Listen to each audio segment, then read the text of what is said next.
नमस्कार, good evening, आदाब। कैसे हैं आप लोग?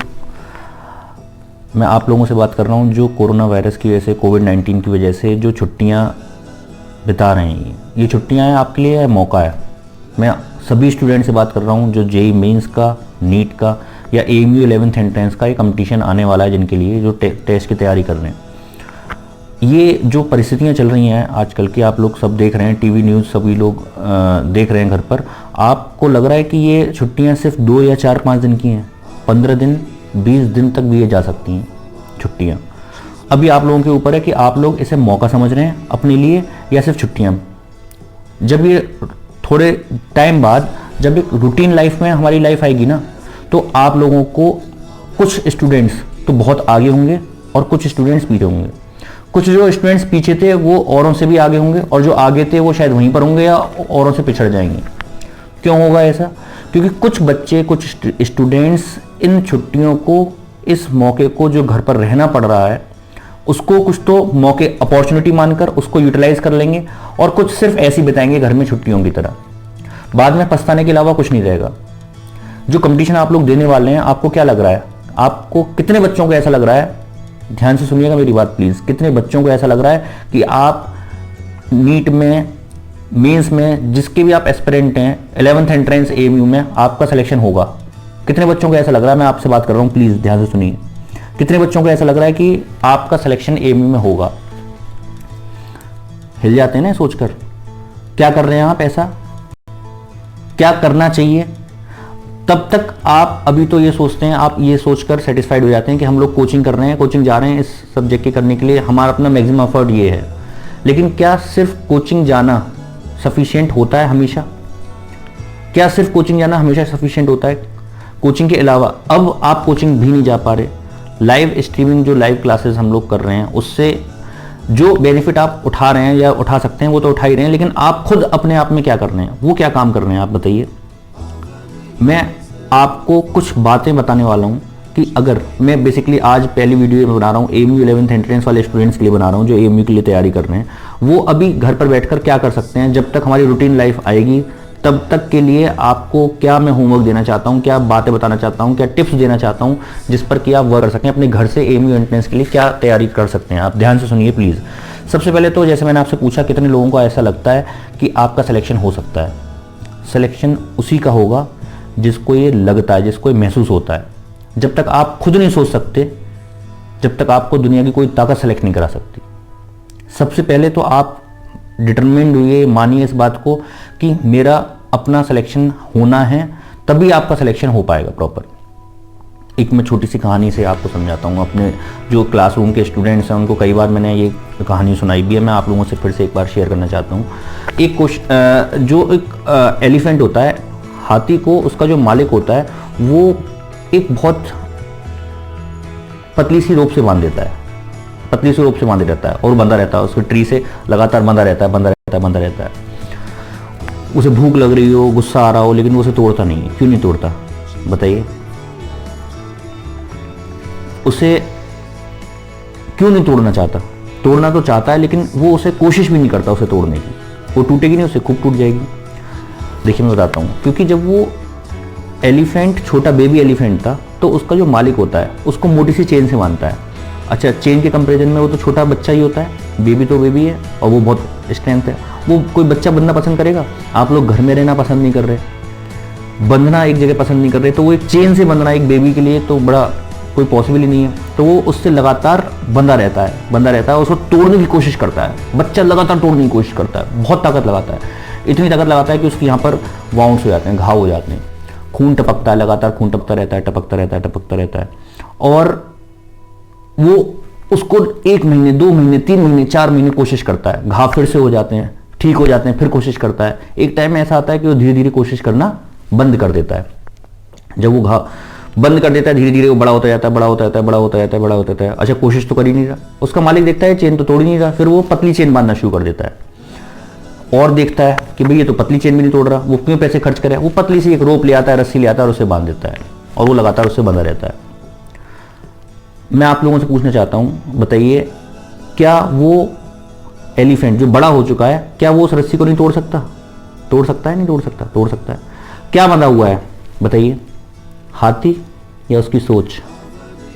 बताइए। एग्जैक्टली, उसकी सोच बंधी हुई है। इसी तरीके से मैं आपसे बोल रहा हूँ, कई बार हम अपनी लाइफ में, अपनी क्लासेज में, एकेडमिक क्लासेज में हमारे वो मार्क्स नहीं आ पाते, कभी हम टॉप नहीं कर पाते, कोई कंपटीशन में क्वालिफाई नहीं करा, तो हमारी माइंड ये सोचता है, हमारा मन ये सोचता है कि यार हमसे तो हुआ ही नहीं, हमसे तो कोई कंपटीशन आज तक क्वालिफाई नहीं हुआ, हमने तो आज तक टॉप नहीं करा, हम कैसे क्वालिफाई कर सकते हैं, हम कैसे टेस्ट दिए दे सकते हैं। आपको पहले सोचना पड़ेगा, खुद सोचना पड़ेगा कि मैं ये कर सकता हूं।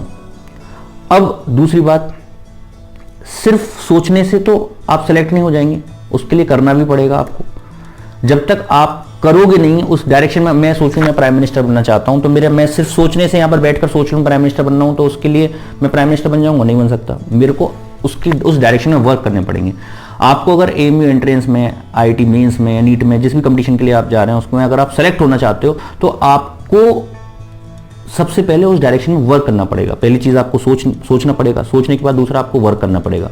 आप क्या वर्क कर सकते हैं? देखिए, सबसे बड़ी चीज क्या होती है, हम कर तो बहुत कुछ सकते हैं, हमें पता ही नहीं होता हम क्या कर सकते हैं। सबसे पहली चीज, आपको अपनी लाइफ में अगर एक टीचर पूरी लाइफ में अगर एक टीचर ऐसा मिल जाए कि जो आपको ये बता दे कि आप किस लिए इस दुनिया में पैदा हुए, आपको आपसे आपकी पहचान करा दे। हमारी जिंदगी में 2 दिन सबसे बड़े दिन होते हैं। पहला दिन तो जो हम लोग हर साल सेलिब्रेट करते हैं, कौन सा? बर्थडे हमारा। दूसरा, वो दिन हमारी जिंदगी का सबसे बड़ा दिन होगा जिस दिन हमको ये पता लग जाए कि हम इस दुनिया में क्यों आए, हम ये काम करने के लिए पैदा हुए। वो आपका गुरु है, वो गुरु आपका वो टीचर जो आपकी पहचान करा दे। वो आपके बड़े भाई भी हो सकते हैं, बड़ी सिस्टर हो सकती हैं, मम्मी हो सकते हैं, पापा हो सकते हैं, कोई भी गार्जियन हो सकता है, आपका एक फ्रेंड भी हो सकता है, जो आपको वास्तविकता से पहचान कराए कि भाई आप इस दुनिया में क्यों आए थे। कि बहुत सारे मेडिकल और इंजीनियरिंग के बच्चे तैयारी करते हैं, बहुत सारे बच्चे मेडिकल, लेकिन क्या सारे डॉक्टर इंजीनियर बनते हैं? नहीं बनते ना। इसका मतलब उनमें से, उस भीड़ में बहुत सारे लोग ऐसे हैं जिन्हें पता ही नहीं है कि हम डॉक्टर या इंजीनियरिंग के लिए हैं ही, बने ही नहीं है, हमारा मोटिव कुछ और है, और उनको मालूम पड़ता है लेट जाकर, तब तक वो टाइम वेस्ट कर चुके होते हैं। दूसरी सबसे इंपॉर्टेंट चीज है कि आपकी लाइफ में कोई एक बंदा ऐसा होना चाहिए जो आपको आपसे आपकी पहचान कराए। एक बार एक मुर्गी के अंडों के साथ चील का अंडा मिक्स हो गया, मुर्गी के अंडों के साथ चील का अंडा मिक्स हो गया। मुर्गी ने सोचा मेरा बच्चा है, मेरा एग है, उसके ऊपर हैच करने के लिए बैठ गई मुर्गी। जब उसके ऊपर हैच करने के लिए बैठी तो उसमें से किसका बच्चा निकलेगा? चील का। तो चील का जब बच्चा निकला उसने सोचा ये तो बहुत बड़ा सा है, और उस बच्चे को देख के बड़ी खुशी। ब्लैक कलर का था, काला था, लेकिन माँ पर तो कोई रंग का कोई फर्क पड़ता नहीं है बच्चे के। अब वो उस बच्चे को देखकर बड़ी खुशी कि बड़ा सा बच्चा पैदा हुआ है उस अंडे में से। अब उसने उसका लालन पालन ऐसे करा जैसे अपने बच्चे को चोंच में से चोंच डालकर वो दाना खिलाती थी, ऐसे ही अपने बच्चे को इस तरीके से उसको लालन पालन करा। जैसे थोड़ा थोड़ा उड़ना, बच्चा मुर्गी के बच्चे उछल उछल के चलना सीखते हैं, उड़ना सीखते हैं, ऐसे ही उसको भी चलना सिखाया। धीरे धीरे धीरे धीरे वो बच्चा बिल्कुल बड़ा हो गया। कौन? चील का बच्चा, जिसका अंडा मिक्स हो गया था उसके साथ, वो बड़ा हो गया। एक दिन वो मॉर्निंग वॉक कर रहा था, मॉर्निंग वॉक करते करते करते करते उस बच्चे को उसने देखा आसमान में बहुत ऊंचाई पर एक बर्ड उड़ रही थी। तो उसने आवाज़ लगाई, माँ माँ। माँ ही भागकर, कौन? मुर्गी आई। हाँ बेटा, क्यों चिल्ला रहे हो? तो उन्होंने कहा कि माँ ये जो ऊपर देखना, इतनी ऊंचाई पर कौन बर्ड उड़ रही है? कि हाँ बेटा ये बर्ड उड़ रही है। कि माँ ये कौन सी बर्ड है? कि बेटा ये ना चील है। कि अच्छा। कि माँ ये इतने ऊपर उड़ सकती है? कि हाँ बेटा ये इतनी ऊपर उड़ती है। उसने कभी चील को पास से मुर्गी ने भी नहीं देखा था। कि हाँ बेटा ये इतनी ऊपर उड़ सकती है। कि अच्छा माँ हम नहीं उड़ सकते इतनी ऊपर? तो मुर्गी बोली नहीं बेटा तुम नहीं उड़ सकते। तो उसने कहा माँ हम क्यों नहीं उड़ सकते? पता उसने क्या कहा? उसने क्या जवाब दिया कि तुम क्यों नहीं उड़ सकते? बताइए आप क्या कहा होगा उसने? उसने कहा कि बेटा आप इसलिए नहीं उड़ सकते क्योंकि आप मुर्गी के बच्चे हो। उसने सोचा ठीक है, उसने बात समझ ली, मैं मुर्गी का बच्चा हूं, मैं नहीं उड़ सकता। और ये सोचते हुए वो उसने अपनी पूरी लाइफ ऐसे बिता दी और एक दिन मर गया। अब मैं आपसे पूछना चाहता हूं, आप बताओ वो उड़ सकता था या नहीं उड़ सकता था? उड़ सकता था ना। क्यों नहीं उड़ा? क्योंकि उसको बताया ही नहीं गया कि वो चील का बच्चा है। उसे बताया ही नहीं गया उसकी काबिलियत कितनी ऊंचाई पर उड़ सकता है। उससे एक बार बोल दिया था बेटा तू चील है चील, और वो कितनी ऊंचाई पर उड़ जाता। बच्चों बिल्कुल इसी तरीके से हमारे साथ भी होता है। ऐसा नहीं कि आप में किसी काबिलियत की कमी है, आपको ये बताया ही नहीं जाता कि आप क्या कर सकते हो, बताया नहीं जाता। सब लोग भाग दौड़ में अपने अपने उसके लिए लगे रहते हैं। मैं आपको ये बताना चाहता हूं कि आप अपने घर से बैठकर इन छुट्टियों का फायदा कैसे उठा सकते हैं। प्लीज इसको ध्यान से समझें, प्लीज ध्यान से समझें। और उन पॉइंट्स को आप चाहें तो वीडियो पॉज करके आप नोट्स बुक और कॉपी पेन से लेकर बैठ जाइए और मेरी बातों को नोट कर सकते हैं आप कि मैं क्या बताने वाला हूँ आपको। सबसे इंपॉर्टेंट चीज़ है कि आप किसी भी कंपटीशन के लिए जब एक शुरुआत, देखिए जब ये नॉर्मल रूटीन में लाइफ आएगी ना, तो आपके बहुत सारे फ्रेंड्स की तैयारी बहुत अच्छी होगी और आप सिर्फ इसी इंतजार में होंगे जब कोचिंग खुलेगी तब हम कोचिंग जाएंगे, एएमयू एंट्रेंस की, नीट की, मेंस की, जो भी क्रैश कोर्स हमको करना है उसकी हम तैयारी करेंगे। कभी भी जब मैं आपसे बोलूं, देखिए 2 तरह के स्टूडेंट्स हैं, 2 तरह के बच्चे हैं। मान लीजिए 2 तरह के बच्चे हैं जिनको तलवार सीखनी है। एक कोचिंग कर रहा है और एक कोचिंग नहीं कर रहा। एक कोचिंग नहीं कर पा रहा किसी वजह से, गांव में रह रहा है, किसी डिस्टेंस में है, दोनों फ्रेंड हैं। एक के पास रिसोर्स की कमी नहीं है, वो जाकर कोचिंग उसने कर ली। जो कोचिंग कर रहा है उसकी क्लासेस शुरू हो गई, डेली उसको थ्योरी की क्लासेस बताई जा रही हैं कि इतने हाइट की सोर्ड है, तलवार है, इसको ऐसे ग्रिप करेंगे, इसको ऐसे ग्रिप करिए, 90 डिग्री पर चलाएंगे तो ये होगा, 45 डिग्री पर चलाएंगे तो ये होगा, 60 डिग्री पर चलाएंगे तो इस तरीके से उसको पूरी थ्योरी की क्लासेस थ्रू आउट सेशन उसकी क्लासेस चलती हैं। और एक बंदा जो है, जो कोचिंग नहीं जा रहा, वो लगातार उस तलवार को लेकर और लड़ने पहुंच गया अखाड़े में तलवार से।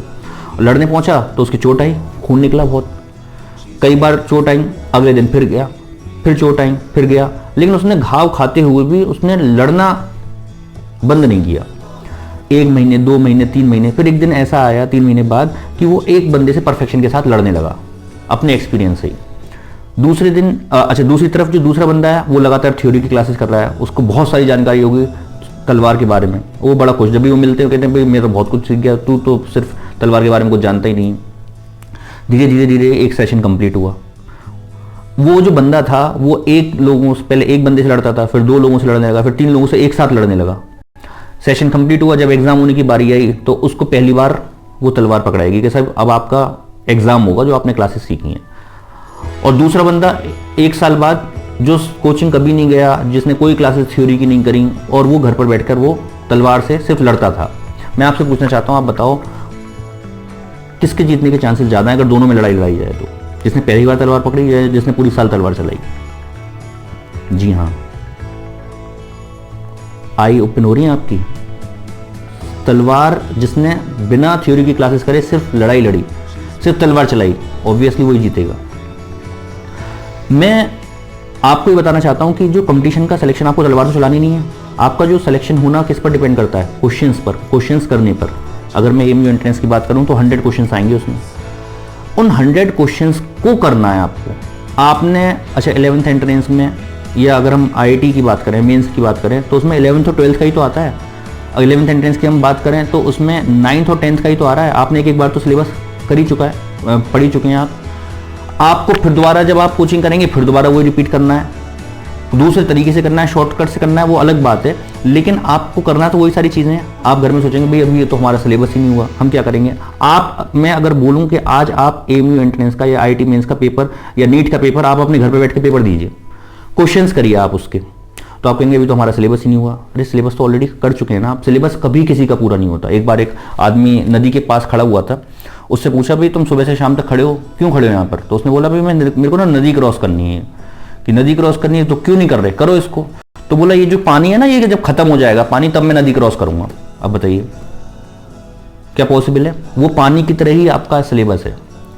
वो सिलेबस कभी किसी का खत्म नहीं होता, कभी किसी का सिलेबस खत्म नहीं होता। आपको ऐसे ही क्रॉस करना पड़ेगा। जब आप क्वेश्चन पेपर करेंगे आपको तलवार नहीं चलानी, आपको क्वेश्चंस करने हैं। अच्छा, जब आप तलवार चलाते हैं, वो बच्चा जब तलवार चला रहा था तो उसने घाव खाए थे, चोट खाई थी, खून निकला था। आपको भी जब क्वेश्चन करने बैठेंगे ना, जब मैं आपसे कहूंगा बेटा घर पे बैठ के आप पेपर करो, प्रीवियस ईयर के पेपर करो, टाइम लगाकर पेपर करो, क्वेश्चंस करो, तो आप क्या करोगे? आपका माइंड जब पढ़ने के लिए बोलता है ना, तो आपका माइंड, जो साइंस स्ट्रीम के बच्चे मैं उनकी बात कर रहा हूँ, वो सबसे पहले बायो लेकर बैठते हैं, बायो पढ़ते हैं, क्योंकि उसमें कहानियां होती हैं, थ्योरी होती है। हमें अपने आप को सेटिस्फाई करना होता है ना कि हम पढ़ रहे हैं।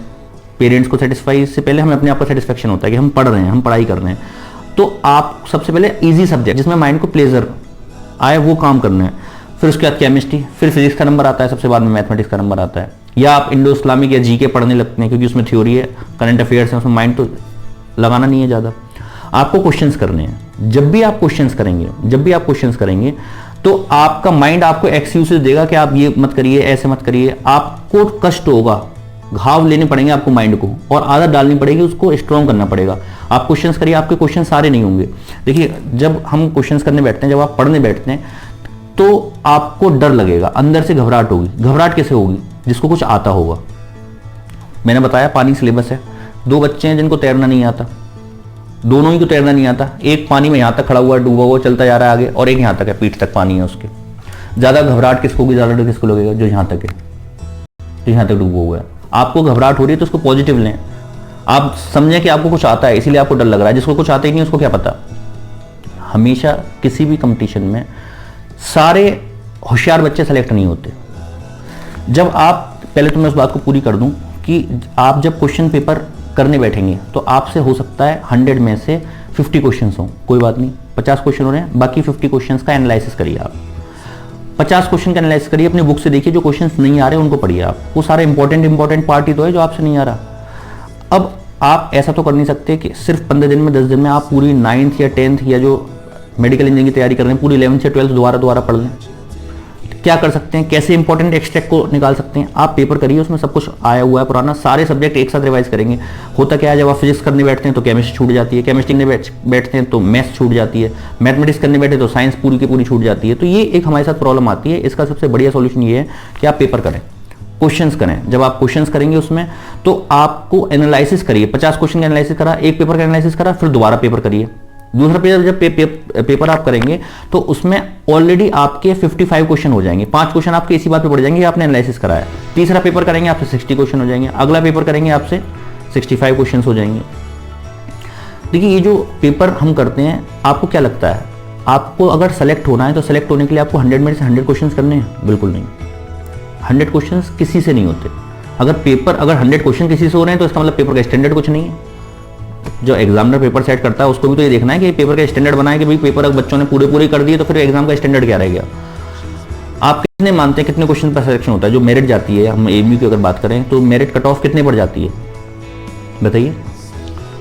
85, लास्ट टाइम 88 के आसपास मेरिट गई थी, उससे पहले 85, कई बार तो 72, 75 के आसपास भी मेरिट गई है। यानी करीब 15 क्वेश्चन ऐसे होते हैं हर बार लगभग टेस्ट में, जो आप नहीं भी करेंगे तो आपका सिलेक्शन फिर भी होगा, फिर भी आपका सिलेक्शन होगा। 85 क्वेश्चंस आपका, 85 करने पर आप सेफ मोड में होंगे। जो एक एग्जाम होता है, जो एग्जाम होने वाला है, ध्यान से सुनिएगा, जो एग्जाम होने वाला है, कोई भी एग्जामिनेशन, देखिए 85 क्वेश्चंस आपको करने हैं। एक बंदा ऐसा है जिसको 100 क्वेश्चन, ये उसको बोला गया कि भाई तुम्हें 100 लोगों को मारना है, एक को बोला कि भाई आपको 80 लोगों को मारना है। ज्यादा प्रेशर किसके पास होगा? जिसके 100, जो सोच कर जा रहा है कि भाई मेरे को 100 लोगों से लड़ना है। आप ये सोच कर जाइए कि आपको 85 क्वेश्चन करने हैं। 50 क्वेश्चन ऐसे होंगे जो सबसे होते हैं। हर पेपर में एक ऐसा पेपर सेटअप होता है, 50 क्वेश्चन ऐसे होते हैं जो सबसे होते हैं। उसमें कोई ऐसी बड़ी, जैसे फॉर एग्जाम्पल सेल की मैं बात करूं, सेल वॉज डिस्कवर्ड बाई, सबको मालूम है आंसर, रॉबर्ट हुक। तो ये इन 1665, तो ये ऐसे क्वेश्चन हैं जो सबसे होते हैं। Power house of the cell, mitochondria, सब जानते हैं इस बात को। तो ये ऐसे क्वेश्चन हैं जो सबसे होते हैं। 50 क्वेश्चन ऐसे होंगे कम से कम जो सबसे होंगे, और 15 क्वेश्चन ऐसे होंगे जो किसी से नहीं होंगे। यानी कितने क्वेश्चंस बचे? लगभग 25 क्वेश्चंस, 35 क्वेश्चंस, लगभग 30 से 35 क्वेश्चन ऐसे हैं जो आपके सिलेक्शन की रेंज को सेलेक्ट करते हैं। कोई भी जो एग्जामिनेशन होता है, बच्चों ध्यान से सुनना, कोई भी जो एग्जामिनेशन होता है वो होता है एक गली के कुत्ते की तरह। अब ये क्या, ऐसा कंपैरिजन क्यों कर रहा हूं मैं? स्ट्रीट डॉग क्यों बोल रहा हूं मैं? एग्जामिनेशन को स्ट्रीट डॉग क्यों बोल रहा हूं? सुनिए ध्यान से। ये एक स्ट्रीट डॉग की तरह होता है, गली के कुत्ते की तरह होता है। देखो किसी भी एग्जाम में ना, कोई भी कंपटीशन में बैठ रहे हो आप, ये सारा माइंड गेम है। आप 2 साल 3 साल किसी चीज की तैयारी कर रहे हो, पूरी साल तैयारी कर रहे हो, और 2 या 3 घंटे में वो आपका आगे का पूरा फ्यूचर सेट हो जाता है। वहां पर पूरे सारा गेम अपनी नर्व्स का है। आपने अगर घबराहट नहीं हुई, आपको नर्व्स अपनी कंट्रोल करके रखनी है, नहीं आपने नहीं रख पाए तो पूरी साल की मेहनत जीरो हो गई। आप पूरी साल आप लगे हुए, 2-2 सालों से आप आईआईटी की तैयारी कर रहे हैं, नीट की तैयारी कर रहे हैं, और उन 3 घंटे में अगर आप नहीं कर पाए तो सब जीरो हो गया आपका। मैं ये बोलना चाहता हूं, जैसे स्ट्रीट डॉग होता है, कोई भी एग्जामिनेशन स्ट्रीट डॉग की तरह मैं क्यों बोल रहा हूं? आपने देखा होगा किसी कॉलोनी में आप जाते होंगे, कई सारे 3-4-5 कुत्ते बैठे रहते हैं, मीटिंग चल रही है उनके साथ, आप गए कॉलोनी में, उनमें से एक डॉग निकला और आप पर भौंकना शुरू कर दिया, और आपके पीछे भागता है। आप भागते आओ। आप मान लो दिल्ली से आए हो तो ऐसा तो नहीं दिल्ली तक पीछे भागेगा आपको उसकी एक रेंज होगी, वहां तक जाएगा और उसके बाद वो वापस आ जाएगा, उसको अपनी रेंज से बाहर। फिर आकर अपनी मीटिंग करने लगेगा। अगर आप डर गए तो भगाएगा। वहीं पर अगर आपने उससे कहा हप और आप उसको डरा दिया आपने, और तो वो चुपचाप वहीं पे कुंकू करता हुआ बैठ जाएगा और आप अपने रास्ते निकल जाएंगे। बिल्कुल सेम यही होता है। हमेशा सारे होशियार बच्चे जो टॉपर्स होते हैं सेलेक्ट नहीं होते। क्यों नहीं होते? सुनिए ध्यान से। और हमेशा एवरेज बच्चे सबसे ज्यादा सेलेक्ट होते हैं। रीजन सुनिए उनका। आपने टेस्ट देना शुरू करा, जैसे टेस्ट देना शुरू करा आपको मालूम है 10 से 15 क्वेश्चन ऐसे होते हैं जो आपसे नहीं होंगे। पहला क्वेश्चन करा आपने, ऐसा हो सकता है नहीं हो सकता कि पहला क्वेश्चन आपसे नहीं आया? बिल्कुल हो सकता है।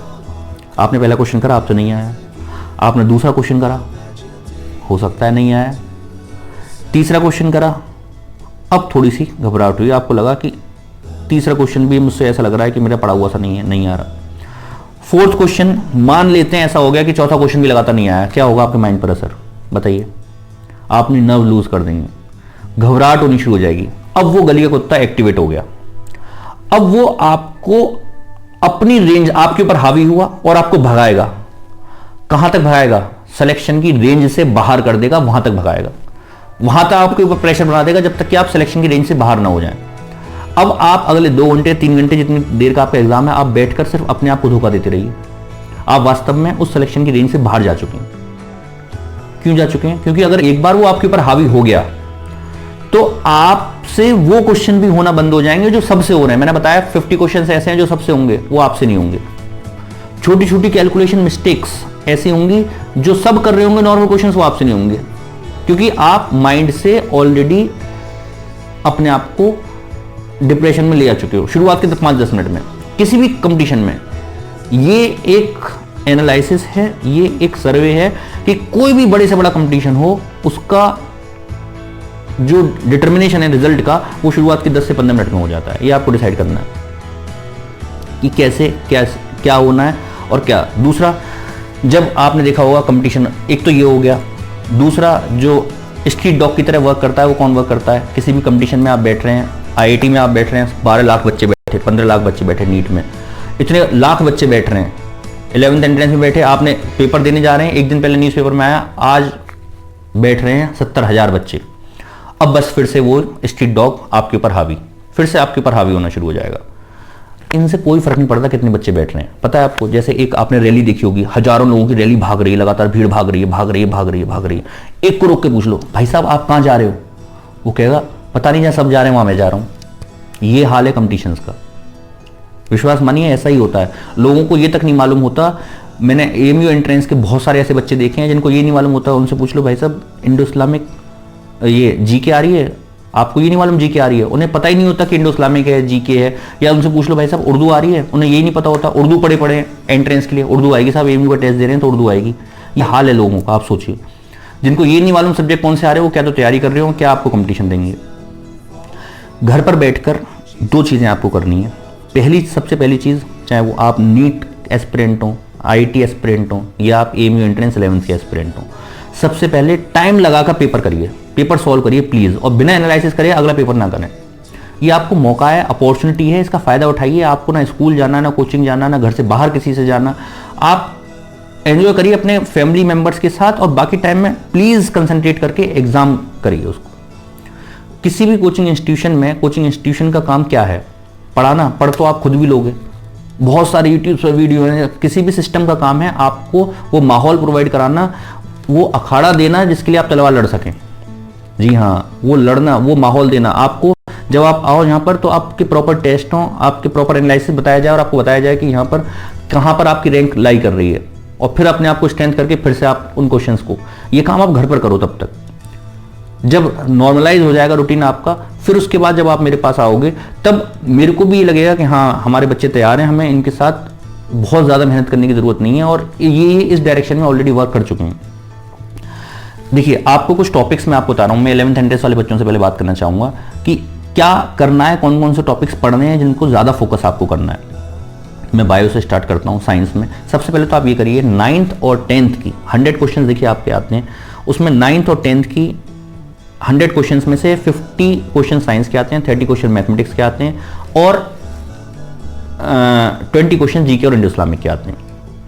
इंडो इस्लामिक की जितनी भी आपकी क्लासेस हैं मैं कोशिश कर रहा हूँ, लाइव स्ट्रीमिंग जो हमारी हो रही है या वीडियो लेक्चर्स, रिकॉर्डेड लेक्चर्स आपको लगातार मैं भेज रहा हूँ आपकी ऐप पर। एक्सेलेंस क्लासेस की ऐप आप डाउनलोड करिए, उसमें इंडो इस्लामिक की क्लासेस आपको, ये आपके लिए नया सब्जेक्ट है। Indo means India, Islam means Muslim, how Muslims came in India. MU चाहती है कि आपको पता लगे कि रिलीजन, मुस्लिम रिलीजन कैसे इंडिया में आया और कैसे यहाँ पर स्प्रेड हुआ। सिर्फ इसके बारे में 20 क्वेश्चंस में से लगभग अब 12 क्वेश्चन इंडो इस्लामिक के आते हैं, बाकी 8-10 क्वेश्चन इसके जीके के आते हैं। साइंस में आपको क्या क्या करना है, बायो में देखिए जो सबसे इंपॉर्टेंट टॉपिक्स हैं उन पर आपको सबसे पहले एनसीईआरटी लीजिए आप, 9th और 10th दोनों की, मैथ्स की दोनों की 9th 10th की और साइंस की दोनों की एनसीईआरटी लीजिए। उस एनसीईआरटी में आपको क्या काम करना है, एनसीईआरटी में आपको ये करना है कि बायो के कुछ टॉपिक्स आप चाहें तो नोट कर सकते हैं, टिक लगा सकते हैं। पहला चैप्टर है लाइफ प्रोसेस। लाइफ प्रोसेस पूरा बहुत बड़ा चैप्टर है, इसमें 4 चैप्टर्स हैं। उसमें सबसे ज़्यादा जो इंपॉर्टेंट पोर्शन है वो है फोटोसिंथेसिस।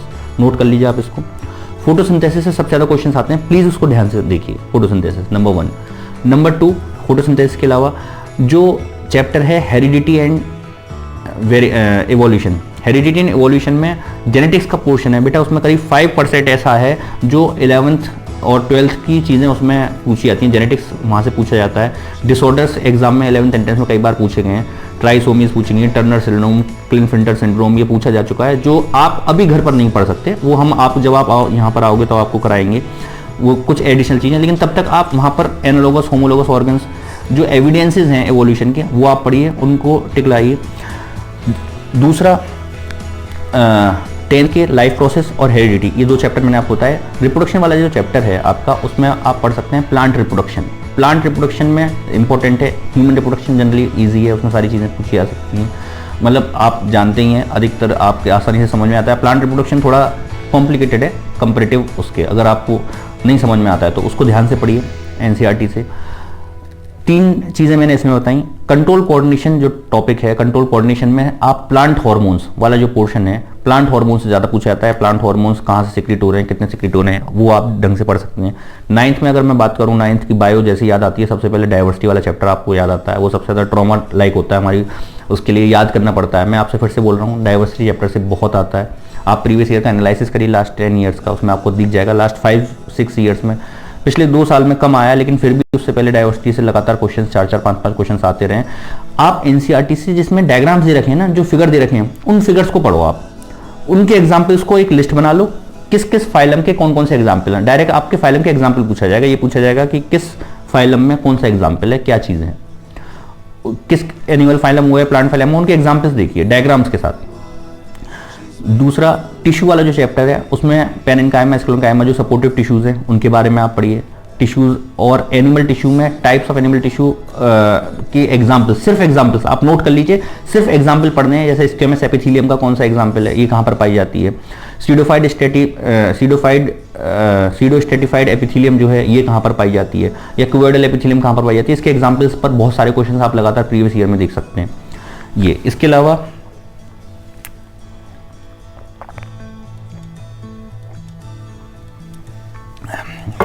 आप देख सकते हैं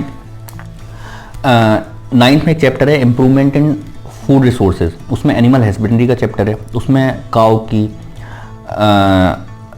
और बाकी जो जितने भी एनिमल्स हैं उनकी ब्रीड्स के बारे में दिया हुआ है, पोल्ट्री फार्मिंग के बारे में दिया हुआ है, उनके एग्जाम्पल्स जैसे साहिवाल और बहुत सारी काउस की ब्रीड्स हैं, उनके एग्जाम्पल कौन कौन सी एग्जोटिक ब्रीड्स हैं वो आप पढ़ सकते हैं। क्रॉप प्रोडक्शन के बारे में आप उसमें देख सकते हैं। दूसरा नेचुरल रिसोर्सेज वाला जो चैप्टर है उसमें नाइट्रोजन साइकिल से बहुत सारे क्वेश्चंस आते हैं, आप इसको प्लीज़ नोट करते आइए, सिर्फ सुनिएगा नहीं, आप ध्यान से देखिए। ये प्रॉपर एनालिसिस में अपने 12-15 सालों का एक्सपीरियंस मैं आपसे शेयर कर रहा हूँ, कहाँ कहाँ पर क्या क्या चीज़ें आप कर सकते हैं, जिससे कि आप छुट्टियों में बैठकर आप उसको यूटिलाइज कर सकें। लगातार मेरे पास फ़ोन आ रहे हैं, सर हम क्या करें, हम तो आ ही नहीं पा रहे हैं। आप ये इस बात को मान लें कि ये जो छुट्टियाँ हैं ये सिर्फ 2-4-5 दिन की नहीं है, 10 दिन, 15 दिन, 20 दिन कब तक जा सकती हैं इसका कोई अंदाज नहीं है, ना मेरे को ना आपको। लेकिन माइंड मेकअप करके चलें कि आप जब इंस्टीट्यूशन खुलेंगे, हो सकता है एएमयू बाकी तुरंत डेट दे दें और तुरंत आपका टेस्ट करा लें, हो सकता है मेरे पास आने का मौका ही ना मिले। क्या करेंगे तब तक आप? तब तक कुछ तो मैं आपको लगातार ये वीडियोस भेजता रहूँगा, इसके थ्रू जो मैं आपको गाइड कर सकता हूँ, जो मैं आपको बता सकता हूँ वो मैं बता रहा हूँ। हम बात करते हैं केमिस्ट्री की। केमिस्ट्री में 2 चैप्टर हैं, पूरी 9th और 10th मिला के पूरी केमिस्ट्री है। उसमें सबसे ज़्यादा क्वेश्चन, टोटल 17 क्वेश्चन केमिस्ट्री से आते हैं एएमयू 11th एंट्रेंस में। आपको 2 चैप्टर मेटल नॉन मेटल और organic chemistry carbon analytics compound वाले चैप्टर है सबसे ज्यादा उसमें 12 क्वेश्चन 17 में से उसमें, बाकी 5 क्वेश्चन बाकी पूरी केमिस्ट्री में से आते हैं। एक क्वेश्चन केमिकल रिएक्शन में से आएगा, टाइप ऑफ केमिकल रिएक्शन में से। स्ट्रक्चर ऑफ एटम से काफी बार क्वेश्चन पूछे गए हैं। तो 9th में जो सबसे ज्यादा इंपॉर्टेंट चैप्टर है वो है स्ट्रक्चर ऑफ एटम और एटम्स एंड मॉलिक्यूल्स। ये जो लास्ट के 2 चैप्टर्स हैं, मोल कॉन्सेप्ट और स्ट्रक्चर ऑफ एटम, इन दोनों चैप्टर से यहाँ से ध्यान से पढ़िए। और जो क्वेश्चंस आपको उसमें जो सेपरेशन की टेक्निक्स दे रखी हैं 9th वाले चैप्टर में, इन मेटर राउंडस प्योर, उनको प्रॉपर पढ़िए, उसके एग्जाम्पल प्रॉपर पढ़िए। इसके अलावा और क्या क्या करना है आपको, ये तो रही केमिस्ट्री की बात। फिजिक्स में सबसे ज़्यादा जो पूछा जाता है वो इलेक्ट्रिसिटी रेजिस्टेंस और रेजिस्टेंस की जो कॉम्बिनेशंस हैं वो पूछे जाते हैं। इलेक्ट्रिसिटी में रेजिस्टिविटी पर क्वेश्चन पूछा जाता है। इधर इलेक्ट्रिसिटी और लाइट से सबसे ज़्यादा क्वेश्चन पूछे जाते हैं और इधर पूछे जाते हैं मोशन से। 9th का जो चैप्टर है मोशन और ग्रेविटेशन, इन चैप्टर्स को प्लीज़ ध्यान से आप लोग एक बार रिवाइज कर लें। अब मैं मैथ्स की बात करूँ, I am a science teacher, लेकिन मैथ्स में जो अपने हम एक्सपीरियंस के बेसिस पर मैं आपको बता रहा हूँ, जितने भी एनसीईआरटी के ज्योमेट्री के, जैसे ट्राइंगल चैप्टर हुआ, सर्कल चैप्टर हुआ, ये जो चैप्टर्स हैं, इन चैप्टर्स के जो रिजल्ट्स हैं, प्रूफ के, थ्योरम्स के जो रिजल्ट्स दे रखे हैं, उनको एक पेपर पर लिख लें। टोटल मिलाकर आपके करीब 28-30 रिजल्ट हैं, दोनों 9th और 10th दोनों के मिलाकर। उनको देखिए, डायरेक्ट उन पर क्वेश्चन आ रहे हैं। जब बाकी बच्चे सॉल्व कर रहे होंगे, आपको रिजल्ट याद होगा, आप डायरेक्ट उस पर टिक लगाओगे, डायरेक्ट उस पर टिक लगाएंगे आप। तो प्लीज इस बात को ध्यान रखें कि एनसीईआरटी आपको मैथ्स अब ऐसे सॉल्व करके नहीं देखनी, आपको मैथ्स लास्ट डेज में ऐसे पढ़नी है, यूं करके साइंस की तरह पढ़नी है। उसके जितने भी एग्जाम्पल्स हैं और जितने भी थ्योरम्स हैं उनको बार बार पढ़िए। अगर 30 क्वेश्चन आ रहे हैं, मैं आपसे कमिट कर रहा हूं कि 10 से 12 क्वेश्चन ऐसे हैं जो उन थ्योरम के बेसिस पर हो जाएंगे, जो मैं आपको बता रहा हूं, जो रिजल्ट्स के बेसिस पर हो जाएंगे, एग्जाम्पल्स के बेसिस पर हो जाएंगे। एनसीईआरटी में आपने देखा होगा डू यू नो के बॉक्सेस बने हुए हैं, डू यू नो। अच्छा, नीट वाले जो बच्चे हैं मैं उनको भी बोल रहा हूँ, बायो की एनसीईआरटी आपके लिए बाइबल है, कुरान है, रामायण है, गीता है। आप जो उसको अपनी रिलीजियस बुक मानना चाहते हैं, अगर आप डॉक्टर बनना चाहते हैं तो बिना उसके पॉसिबल नहीं है। मैं आप लोगों के लिए भी बोल रहा हूँ, 11th एंट्रेंस वाले बच्चों के लिए बोल रहा हूँ, साइंस की बुक से, बायो की बुक से डू यू नो, और जो टेबल्स बनी हुई हैं उन टेबल्स को, एक बार केमिस्ट्री में पूछा गया 11th एंट्रेंस में, MgCl2 का मेल्टिंग पॉइंट बताइए, is it possible to learn it all the to learn all the melting points of the all the compounds? बिल्कुल पॉसिबल नहीं है। लेकिन वो क्वेश्चन था जो किसी बच्चे से नहीं हुआ, लेकिन जिसने टेबल पढ़ रखी है उससे हो रहा है। ये वो उन 10-15 क्वेश्चंस की बात मैं कर रहा हूं जिन क्वेश्चंस के बारे में आपको मैंने बताया। इसके अलावा 2 चीजें, ये जो टॉपिक्स मैंने आपको बताया, इन चीजों को ध्यान रखिए। इंडो इस्लामिक के लेक्चर्स मैं आपको भेज रहा हूं, वो मोर देन सफिशिएंट है, मोर देन सफिशिएंट है, उससे ज्यादा कुछ भी करने की जरूरत नहीं है। बाकी जो पैकेज आपको मिला हुआ है, ये वाली जो बुक्स आपको मैंने 4 पैकेज आपको प्रोवाइड करा रखे हैं, जितने भी हमारे स्टूडेंट्स हैं उनको इन 4 पैकेजेस में आपने देखा होगा लेवल वाइज दे रखा है। पहले थ्योरी, आप पहले एनसीईआरटी पढ़िए, उसके बाद इसमें लेवल 1 एनसीईआरटी के क्वेश्चंस हैं, लेवल 2 जो है वो कॉम्पिटिटिव क्वेश्चंस हैं जो उससे ड्राइव्ड हैं, और लेवल 3 जो है वो प्रीवियस ईयर क्वेश्चंस उसमें आपको दे रखे हैं, जो प्रीवियस ईयर क्वेश्चंस हैं। More than sufficient, please trust me, trust on your system. इससे ज्यादा कहीं कुछ नहीं आएगा, बिल्कुल बहुत ज्यादा इधर उधर करने की जरूरत नहीं है। एनसीईआरटी पढ़िए, प्रीवियस ईयर क्वेश्चंस करिए टाइम लगाकर, पूरा पेपर एक बार में। ऐसे नहीं प्रीवियस ईयर के पहले फिजिक्स के क्वेश्चन कर लिए फिर बायो के क्वेश्चन कर लिए, ऐसे नहीं, बिल्कुल नहीं।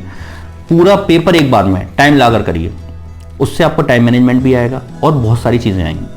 और आपको किसी भी, देखिए आप लगातार मेरी वीडियोस देख रहे हैं, उस पर कमेंट भी कर रहे हैं, आप बता रहे हैं कि किसी भी चीज़ की वीडियो आप, सर मेरे को इस टॉपिक में प्रॉब्लम आ रही है, इसको डिस्कस कर दीजिए। आप प्लीज़ मेरे को कमेंट करें, व्हाट्सअप करें, यूट्यूब पर भी आप लगातार कमेंट कर रहे हैं, और जो ऐप है उसमें आप लगातार ऐप डाउनलोड कर लीजिए। आप यहाँ के स्टूडेंट हैं या नहीं है, इट डजेंट मैटर, आप ऐप डाउनलोड करिए। उसमें ऐप में आप फ़ोन करके यहाँ पर पूछ सकते हैं, जो नंबर यहाँ पर स्क्रॉल हो रहा है उस नंबर पर आप पूछ सकते हैं कि कैसे मेरे को ऐप डाउनलोड करना है, और बिल्कुल फ्री ऑफ कॉस्ट है। वीडियोज़ जब तक ये इस बड़ी प्रॉब्लम के साथ हम लोग कोरोना के जूझ रहे हैं, मैंने सारे बच्चों के लिए बिल्कुल फ्री ऑफ कॉस्ट कर रखा है।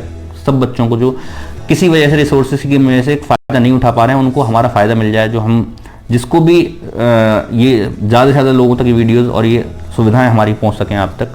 तो प्लीज़ आप मुझसे पूछते रहिए, मेरे को डायरेक्ट फ़ोन करके कह सकते हैं, कोई भी नंबर पर कॉल उठाया बोल दीजिए मेरे को राहुल सर से बात करनी है, और किसी भी तरह की कोई गाइडेंस की ज़रूरत हो, कोई प्रॉब्लम की ज़रूरत हो, आप प्लीज़ मेरे से पूछिए। और किसी सब्जेक्ट में कोई प्रॉब्लम हो, आप यहाँ पर आ नहीं सकते, मैं आपको बुला नहीं सकता अपने पास, लेकिन हम लोग कनेक्ट रह सकते हैं इस वीडियो के थ्रू, ऑनलाइन ऐप के थ्रू, जो लाइव स्ट्रीमिंग क्लासेस चल रही हैं उसके थ्रू, और किसी भी तरह की कोई प्रॉब्लम आ रही है आप ऐप पर कमेंट करिए, मेरे को बार बार ये कहना चाहूँगा, बातें तो बहुत सारी हैं, मैं लगातार आपसे लगभग कोशिश करूँगा कि डेली मैं आपके लिए वीडियो बना सकूँ और आपको मोटिवेट मैं कर सकूँ। So stay safe, stay at home, learn from home, best of luck, God bless you, thank you.